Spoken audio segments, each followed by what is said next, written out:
Assessore Zannier, l'enogastronomia è uno degli elementi fondamentali per il motore dell'economia del Friuli Venezia Giulia. Il vino lo è in modo particolare, il Sauvignon ancora di più. Avere in Friuli Venezia Giulia questo concorso mondiale che cosa significa? Ma innanzitutto è un orgoglio perché è la seconda edizione nell'arco di un così breve lasso di tempo, dal 2015 al 2019, è il segno anche che la qualità delle nostre produzioni è riconosciuta a livello mondiale. Non saremo certamente i primi per volumi, ma certamente siamo tra i primi a livello di qualità. Questa poi è un'occasione unica e irripetibile per poter avere qui sul nostro territorio diciamo così, una commissione formata da esperti che giungono da tutto il mondo, che oltre che poter fare le verifiche e quindi redigere di fatto la classifica di quelli che saranno i migliori Sauvignon mondiali, avranno anche la possibilità di riportare nelle loro nazioni quelle che sono le qualità che invece troveranno a livello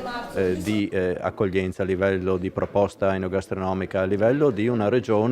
che in questa occasione trova un ulteriore modo per farsi conoscere dal mondo intero, quindi siamo estremamente felici.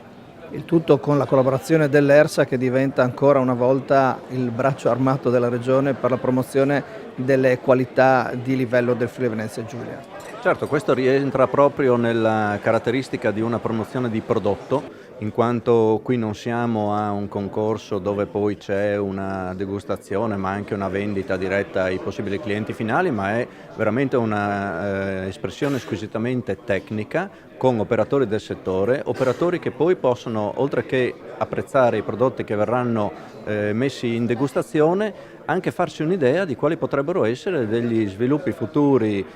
di business, se mi permettete questo termine, anche con i nostri produttori che in questo momento hanno l'occasione di farsi conoscere a livello mondiale.